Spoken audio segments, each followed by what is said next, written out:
Sa kanyang bagong tirahan, matapos maayos ang lahat, napagtanto ni Lin Tian na panahon na para pumunta sa City of Light. Kailangan niyang tiyakin kung totoo ang impormasyon ng system. Ang unang prioridad niya, magtipon ng detalyadong impormasyon tungkol sa mga adventurer groups na target ang Goblin Tribe. Sa tamang impormasyon, mas ligtas at mas epektibong magagawa ni Lin Tian ang kanyang mga susunod na hakbang. Samantala, sa City of Light, isang kilalang noble, si Earl, ang kakaupo pa lang sa isang tavern nang agad siyang pagsilbihan ng may-ari nito ng malamig na beer. Hindi na nagulat ang may-ari ng tavern sa pagdating ni Earl. Habang pinupunasan ng isang baso, may pagdududang tinanong niya ito, "Earl, hindi ba't mga high-level monsters lang ang saklaw ng mga nobles? Anong ginagawa mo rito para lang sa mga goblin?" Tahimik na uminom si Earl bago sumagot, "Hindi ko talaga balak pumunta rito. Kailangan ko lang iligtas ang aking inutil na pinsan na nabihag ng mga goblins." Sanay sa pagbasa ng kilos ng tao, hindi nakumbinsi ang may-ari ng tavern sa paliwanag ni Earl. May bahid ng pangungutya ang kanyang tinig nang sumagot. "Talaga, isang noble tulad mo, personal na pupunta rito, para lang sa isang inutil na pinsan?" Bago pa makasagot si Earl, isang boses ang biglang umalingaw mula sa pintuan ng tavern. "Hoy, Earl, sabi mo ikaw na ang bahala rito, kaya iyon na ang reward. Ano, gusto mong pumunta ako rito nang wala lang?" Napalingon ang lahat. Ang mukha ni Earl ay bahagyang nagpakita ng inis nang makita kung sino ang dumating. Sa pintuan, nakatayo ang isang matandang lalaki na halatang galit. Sa suot niyang balabal, agad na nakilala siya ng mga tao sa loob. Si Gru, isang Grey Hat Wizard, at ang leader ng Grey Hat Hero Party, isang Diamond-ranked adventurer. Diretsyong lumapit si Gru kay Earl. "Ang reward sa pagtugis sa mga goblins ay akin. Kung hindi mo ako isasama, bayaran mo na lang ako ng 1,000 gold coins ngayon din."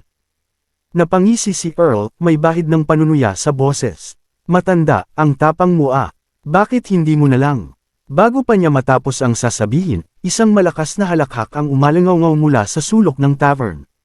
"Hahaha, nakakatawa kayong lahat. Akala nyo ba dahil bumagsak ang Sword Saint, pagkakataon nyo na para magningning? Huwag niyong kalimutan, darating rin ang cold-blooded woman sa labanang ito." Biglang nanlamig ang atmosfera sa tavern. Halos lahat ng tao ay biglang natahimik. May isang taong bamulong, "Huwag mong banggitin ang pangalan niya, baka mapahamak pa tayo." Matapos uminom muli ng beer, tumitig siya sa lalaking nagsalita. "Ikaw, isang wandering warrior ka, hindi ba? Nandito ka rin ba dahil sa goblins?" Mabilis na sumagot ang lalaki, may kasamang matalim na tingin. "Wala akong pakialam sa mga goblin. Nandito ako para mangaso ng dragon, trip ko lang. Kapag napatay ko ang dragon na yun, magiging legendary adventurer ako." Ngunit bigla siyang ngumiti, isang ngiting puno ng babala. "Pero hayaan mong sabihin ko ito sa'yo, huwag mong maliitin ang mga goblin. Kahit mabababang nilalang sila, ang kakayahan nilang mag-evolve ay nakakatakot. Lalo na ang mga mutated goblins." Nagkaroon ng tensyon sa loob ng tavern. Maging si Gru, na may halos isang siglo ng karanasan, ay hindi makatanggi sa katotohanan iyon. "Tama siya, sa halos 100 taon ng buhay ko, mas marami na akong nakilalang goblin kaysa sa bilang ng babaeng nakita niyong lahat dito. Walang ibang nilalang na kasing hirap lipulin ng mga goblin. Mula pa noong sinaunang panahon, sila na ang kaaway ng lahat ng lahi. Sa loob ng libu-libong taon, paulit-ulit silang sinusubukang lipulin. Pero ni minsan, hindi sila nawala." Matapos sabihin iyon, tumawa si Gru at uminom muli. "Hahaha, ang pagpatay sa goblins ay isang abala.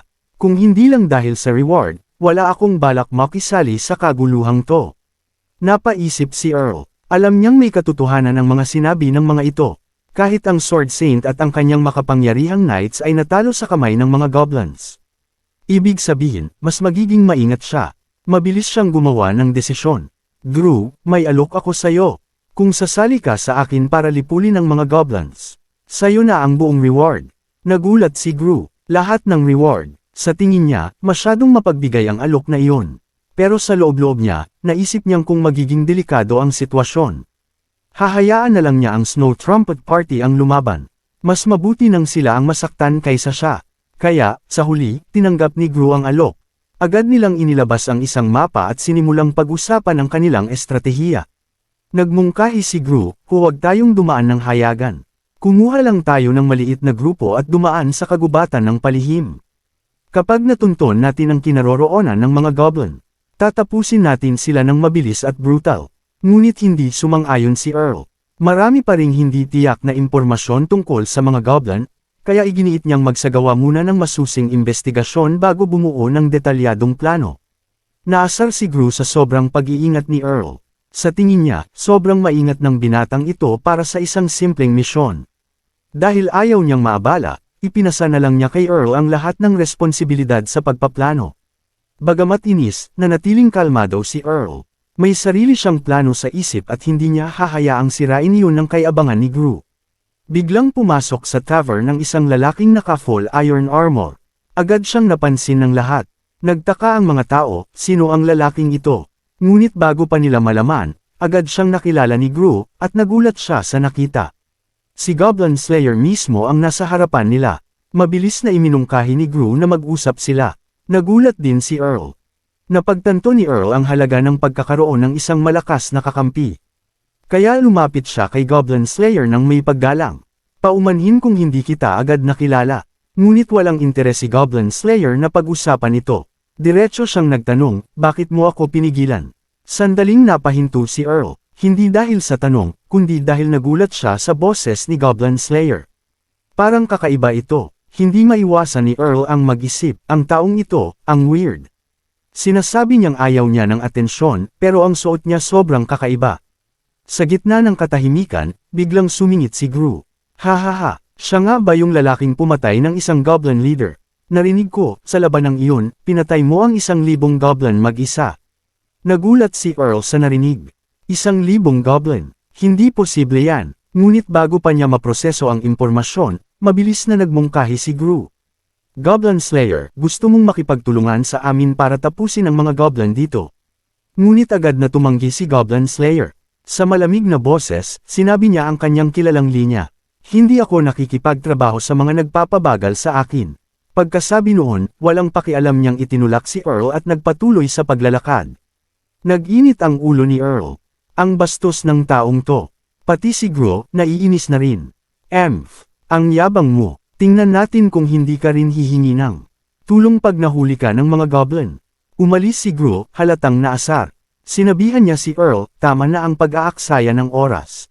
Kung gusto nating mauna sa kanila, kumilos na tayo.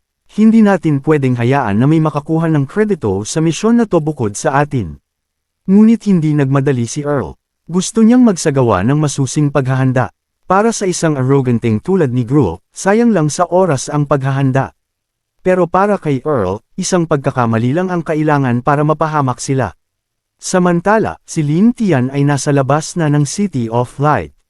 Mula sa malayo, pinagmamasdan niya ang mga taong pumapasok at lumalabas sa lungsod. Biglang may nakatawag ng pansin niya. Isang lalaki na may kakaibang armor. Agad na ginamit ni Lin Tian ang kanyang appraisal skill upang malaman ang impormasyon tungkol dito. Goblin Slayer, Level, 65. Race, Human. Profession, None. Titles, Goblin Hunter, Handsome One, Tyrant, Cold-Hearted and Ruthless, One who should not exist. HP, 900. Strength, 260. Defense, 450. Skills, Powerful Strike, Blood of the Father. Equipment, Rusty Iron Armor, Rusty Iron Sword. Overall Combat Power, 1,000-3,000. Nanlaki ang mata ni Lin Tian. Ano to? Napansin niya ang isang kakaibang detalye, hindi fixed number ang combat power ni Goblin Slayer. Sa halip, isang range ito, 1,000-3,000. Bakit ganito? Ngayon ko lang nakita ang ganitong klaseng data. Mabilis niyang tinanong ang system. May problema ba rito? Ngunit sumagot ang system. Paumanhin, Master. Walang problema. Wala nang oras si Lin Tian para isipin pa ito. Biglang lumabas mula sa city gates ang isang grupo ng mga knights. Mabilis niyang ginamit ang kanyang appraisal skill sa kanila. Ang unang tinutukan niya, si Earl. Earl isang professional knight na bihasa sa pagsupil ng mga monsters. Overall combat power, 1,300. Sunod niyang tiningnan si Gru. Gru isang professional mage na may maraming skills. Overall combat power, 1,400. Napaisip si Lin Tian. Mukhang mahirap kalabanin si Gru. Matapos suriin ng buong grupo, napagtanto niyang dalawa lang sa kanila ang diamond rank. Pero sa ugali at kilos ng mga ito, mukhang hindi naman sila matalino. Kaya hindi niya sila itinuring na malaking banta. Matapos makuha ang lahat ng kailangang impormasyon, bumalik si Lamp sa kanyang tribo upang maghanda para sa mga hindi inaasahang bisita. Lalo na kay Goblin Slayer, ang kinatatakutang kaaway ng mga goblin. Samantala, pinangunahan ni Earl ang kanyang mga tauhan patungo sa kalaliman ng Demon Forest. Ngunit sa kabila ng masusing paghahanap nila, wala silang natagpo ang bakas ng Goblin Tribe. Nagtaka si Gru, imposible, hindi maaaring magtago ng ganito kahusay ang tribo ng Goblin na may ganitong kalaking sukat. Habang iniisip niya ito, biglang tinawag ni Earl ang lahat. May natagpuan ako. Lumapit si Gru, at iniabot sa kanya ni Earl ang isang hibla ng gintong buhok. Ano sa tingin mo to? Tanong ni Earl. Maingat na inilapit ni Gru ang hibla sa ilong niya at inamoy. Maya-maya, nanlaki ang mata niya. Buhok ng isang elf to. Nagulat si Earl. Walang dahilan para tulungan ng elf tribe ang mga goblin na magtago. Ngunit hindi siya sinang-ayunan ni Gru. Bakit hindi? Posible na tinulungan ng mga elf ang mga goblin na lumipat ng lokasyon at magtago. Itinuro niya ang paligid. Sinuyod na natin ang buong gubat pero wala tayong nakitang matinong lugar na pwedeng pagtaguan nila. Habang nagsasalita si Gru, kumuha siya ng isang maliit na garapon. Sa loob nito, may isang asul na paru-paro. Alam nyo ba, ang species na to ay sobrang naaakit sa amoy ng mga elf. Pinasinghot ni Gru ang paru-paro sa buhok ng elf. Kung tama ako, dadalhin tayo nito sa tirahan ng mga elf at ng Goblin Tribe. Lumipad ang paru-paro. Makalipas ang ilang sandali, damapo ito sa isang pampang ng ilog, lumipad-lipad saglit, at bumalik sa garapon. Napaisip si Gru, mukhang nawala na ang amoy. Ibig sabihin, tumawid ang mga elf sa ilog. Naging alerto si Earl, mukhang delikado to, dapat hintayin na lang natin si Goblin Slayer. Basta unahan lang natin siya sa pagkilos. Pero natawa lang si Gru, wala nang hintay-hintay, hindi na natin to kailangan. Itinuro niya ang kabilang pampang. Nakatayo roon ang isang goblin. Namumula ang mga mata nito habang galit na nakatitig sa kanila. Naging excited ang buong grupo. Sakto, Tara, sugulin natin. Tumawid sila sa ilog, umaasang matatakot ang goblin at tatakbo pabalik sa tribo nito. At sa ganoong paraan, mahahanap nila ang kuta ng mga goblin. Ngunit hindi nila alam, ang bawat kilos nila ay bahagi ng plano ni Lin Tian. Mula sa isang batong talampas, nakamasid si Lam. May ngiting tagumpay sa kanyang mukha. Huli na kayo. Ngunit habang tinitingnan niya ang paligid, bigla siyang napatigil. May isang hindi inaasahang bagay na nakita niya. Si Goblin Slayer. Napakunot ang noo ni Lin Tian. Bakit nandito siya? Sa simula, ang focus niya ay sina Gru at Earl. Pero ngayon, hindi niya maaaring baliwalain ang presensya ng Goblin Slayer. Patuloy niyang pinagmamasdan ang kanyang target. Pero, bigla siyang natulala. Si Goblin Slayer ay isang babae. Isang napakagandang babae. Walang suot na armor, nakaupo sa tubig, walang pakialam sa mundo. Nanlaki ang mata ni Lin Tian. Hindi siya ordinaryong tao. Ang isang babae na kayang maligo ng payapa sa ganitong sitwasyon, ay tiyak na hindi pangkaraniwan. Sa unang pagkakataon mula nang maging goblin siya, nakaramdam si Lin Tian ng hindi maipaliwanag na takot. Parang sinasadya niyang akitin ako pababa. Biglang lumamig ang tingin ni Lin Tian. Mas mabuting hindi ko na siya pakialaman. Mabilis siyang umatras. Mas importante sina Gru at Earl sa ngayon. Pero ang hindi niya alam, napansin siya ng babae, habang nagmamasid ito sa kanya paalis. Napangiti siya, isang tusong ngiti, at sa isang nakakakilabot na kilos. Dinilaan niya ang kanyang labi. Parang may tinutukso. Samantala, bumalik tayo sa grupo ni Gru. Matapos ang mabilis na habulan, bumagsak ang goblin. Tumingin-tingin si Earl sa paligid. Masyadong tahimik, regroup muna tayo. Pero bago pa sila makagalaw, tumabi, bumagsak ang isang napakaraming palaso mula sa kung saan. Depensa. Sigaw ni Gru, mabilis siyang bumuo ng isang higanteng fireball. At pinakawalan ito. Lahat ng palaso, naabos sa hangin. Napangiti si Earl. Ang lupit mo talaga, Gru. Kung wala ka, patay na siguro kami. Ngunit umiling si Gru, huwag kang maging kampante. Malayo pa ang laban na to. Isang nakakapanindig balahibong sigaw ang pumuno sa hangin. Napalingon silang lahat. Mula sa anino, may lumabas na nilalang. Isang dambuhalang goblin. 4 ang braso, at bawat kamay, may hawak na iba't ibang sandata. Mabilis itong sumugod, parang halimaw na hindi kayang pigilan ng kahit ano. Namutla si Earl. Ano yan? Nanlaki ang mata ni Gru. Hero Class Goblin. Saglit na natulala ang grupo. Hero Class Goblins. Mga goblin na may talino at lakas na lampas sa karaniwan. Pero hindi nagpatumpik-tampak si Gru. Lahat, focus fire. Huwag niyong palapitin. Sa sandaling umatungal at sumugod ang dambuhalang goblin, namutla ang lahat sa takot. Pero hindi sila nagpatinag, mabilis nilang tinipon ang kanilang lakas, sabay-sabay bumuo ng isang naglalagablab na fireball at pinakawalan nito direkta sa halimaw. Kung suswertehin sila, isang bagsak lang, tapos ang laban. Napansin ng dambuhalang goblin ang apoy na paparating. Saglit, itong nagulat, pero dahil sa laki nito, wala na itong paraan para umiwas. Yumanig ang lupa. Ang pagsabog ay nagpadala ng malalakas na shockwaves na nagpatalon sa mga bato at debris. Sa isang iglap, nabura ang lahat sa loob ng ilang dosenang metro. Pero sa kabutihang palad, sa huling segundo, nagawa ni Gru na magtayo ng isang protective barrier. Dahil dito, nakaligtas ang grupo sa matinding impact ng pagsabog. Pero nang bumaba na ang alikabok, lahat sila natulala.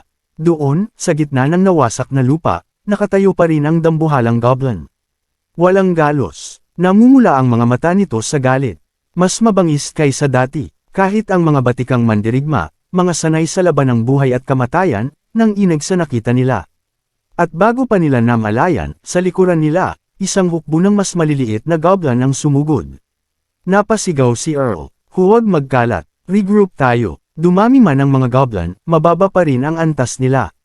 Kahit may hero tier goblin sa kanila, may laban pa rin ang grupo. Tumango si Gru, tama ka, kaya nating lumaban. Pero may isang bagay siyang napansin. Sandali, bakit may bakal na sandata ang mga goblin na to? Wala nang oras para mag-isip. Mabilis niyang inutusan ang lahat. Buuan ang depensa, huwag nating hayaang makalapit ang mga yan. Ibinagsak ni Gru ang kanyang tungkod sa lupa. Isang makinang na magic circle ang lumitaw, bumalot sa buong grupo. Habang nasa loob tayo nito, hindi tayo tatamaan ng ranged attacks nila. At mas madali nating mare-recover ang lakas natin. Magsimula na. Agad lumabas sa formation ng mga mages at sinimulan ang pambobomba ng spells. Ice arrows, sandbugs, toxic rain, sunod-sunod ang patay ng mga goblin. Pero kahit gaano karami ang bumagsak, mas marami pa ang sumusugod. Parang isang alon na hindi nauubos. Hanggang sa tuluyan nilang napasok ang depensa. Mula sa taas ng bangin, tahimik na nakamasid si El. Kalmado ang kanyang mga mata. Walang emosyon habang sinusuri ang labanan. Malakas sila, naisip niya. Hindi kayang wasakin ng mabababang uri ng goblin ang depensa nila. Maya-maya, itinaas niya ang kamay. Bumaba kayo, gumawa kayo ng kaguluhan. Palapitin niyo sila, tapos tapusin natin. Agad sumunod ang isang nilalang. Mula sa taas ng bangin, biglang tumalon si Gobay. Bagsak siya sa gitna ng laban. Nayanig ang buong formation ng tao. Anong uri ng goblin yan? Sa bilis at lakas nito, tumarget agad ito kay Gru. Muntik nang tumagos ang fatal blow. Pero sa isang iglap, nakailag si Gru. Masama ang titig niya kay Gobay. Isa pang hero tier goblin. Para bang lumubog ang kanyang sikmura sa kaba. At kahit na hindi siya napatay ni Gobay, ang simpleng pag-atake nito. Nabasag ang buong depensa nila. At dahil sa pagbukas ng depensa, sumugod na ang 4 na armang goblin. Kasama ang natitirang hukbo ng goblin. Sigaw ni Earl, huwag mag-alisa, buuin natin ulit ang formation. Pero huli na, masyadong mabilis ang mga goblin. Sa isang iglap, 2 mandirigma ang nawasak. Humadya sila palayo, bumagsak sa lupa. Nang inag ang buong grupo, sa isang iglap, gumuho ang kanilang depensa. At kasabay nito, bumalot ang isang nakakapasong pakiramdam ng kamatayan. Sa harap ng kapahamakan, nagdesisyon si Earl na gamitin ang kanyang ultimate move. Mabilis niyang inihampas ang espada. Biglang yumanig ang lupa sa isang napakalakas na pagsabog. Isang nag-aapoy na buhawi ang bumalot sa kanila. Napaatras ang mga goblin, napilitang umurong dahil sa matinding apoy. Sa wakas, nabawasan ang bigat ng kanilang pag-atake. Ngunit napapalibutan pa rin sila. Protektahan ang mga sugatan. Sigaw ni Earl, lahat ng lakas, ilaan sa healing spells. Gamutin sila agad, at pagkatapos, babawi tayo. Lilipulin natin silang lahat. Pero sa isip niya, alam niyang ito na ang pinakamabangis na laban-laban sa mga goblin na naranasan niya. Samantala, sa taas ng bangin, tahimik na pinapanood ni Lin Tian ang labanan. Malamig ang kanyang tingin, walang bahid ng emosyon. Napahanga siya sa lakas ng Diamond Ranked Adventurers. Mas malakas sila kaysa sa inaasahan niya. Kung ibang tribo ng goblin ang humarap sa kanila, naisip niya, tiyak na patay na ang lahat ng goblin. Ngunit napangisi siya, nakakalungkot naman, bulong niya. Maling lugar ang napili nyo. Dahil hawak niya ang pinakamalakas na goblin. Si Go Bushan. Sa sandaling lumitaw si Go Bushan sa labanan, umatras ang lahat ng goblin. Binigyang daan nila ang kanilang pinakamalakas na mandirigma. Nakita ni Gro ang mutidong goblin at nanlamig siya sa takot. Hindi lang ito hero tier goblin. Ang lakas niya, hindi ka panipaniwala. Hindi niya maunawaan kung paano may ganitong klaseng nilalang dito. Bumalik ang atensyon sa labanan. Sa isang iglap, sumugod si Go Bushan sa adventurers at walang awang pinatay sila isa-isa. Napuno ng mga sigaw ng paghihirap ang buong kagubatan. Ang mga natirang buhay, nawala na ang kanilang tapang. Nakita nilang lahat ang isang masakit na katotohanan. Wala ni isa sa kanila ang makakalaban kay Go Bushan. Kahit si Gru, sa kabila ng kanyang lakas at karanasan, hindi siya nakaligtas. Sa malamig niyang titig, dinampot ni Go Bushan ang walang buhay na katawan ni Gru at itinapon ito sa harapan ni Earl. Si Earl, sugatan at halos hindi na makatayo, tula lang nakatingin sa katawan ni Gru. Hindi niya matanggap ang kanyang nakikita. Ang pinakamalakas niyang kasama, napakadaling bumagsak. Si Gru, nakahandusay sa lupa, mahina niyang inabot ang kanyang kamay kay Earl. Tutulungan mo ako, pero wala nang lakas si Earl. At nang makita niya ang desperadong mukha ni Gru, parang nawasak ang natitira niyang tapang. Natakot siya, sobrang takot na bumagsak siya sa lupa. Nagsimula siyang umatras, nanginginig sa takot. Bakit ko ba tinanggap ang misyon na ito? Dahil lang sa maliit na gantimpala, pinili niyang galitin ang tribo ng mga halimaw. Hindi ito mga goblin, sila'y mga demonyo, hindi na niya kayang manatili pa. Sa sobrang takot, tinalikuran niya si Gru at tumakbo palayo. Tulungan mo ako, sigaw ni Gru, pero hindi siya pinakinggan ni Earl. Walang awang tinuwanan siya ng mga goblin. Sinundan siya ng kanilang mga mapanirang titig, sabay pakawalan ng mga palaso. Tawa ng tawa ang mga goblin, para bang isang larong nakakatuwa lang ang nangyayari. Samantalang si Earl, patuloy lang sa pagtakbo. Hindi dapat ganito, dapat napansin ko na, dapat nalaman ko na. Mismong Sword Saints Party natalo sa kanila. Mula sa kanyang lalamunan, isang desperadong sigaw ang lumabas. Tulungan niyo ako, handa akong maging alipin, kahit ano, basta makaligtas lang. Sa sandaling iyon, isang anino ang lumitaw sa harapan niya. Si Goblin Slayer, saglit siyang natigilan. May bahagyang pag-asa sa kanyang mga mata. Tulungan mo ako, pero bago pa siya makalapit, napansin niyang papalapit na muli ang mga goblin. Napangisi sila, handa nang tapusin ang kanyang buhay. Muling naglaho ang kanyang pag-asa. At sa huling pagkakataon, napuno muli ang kanyang mga mata ng ganap na takot at kawalan ng pag-asa. Maraming salamat sa panunood. Kung nagustuhan mo ang video, huwag kalimutang mag-like, mag-subscribe, at i-click ang bell icon para updated ka sa mga bagong kwento.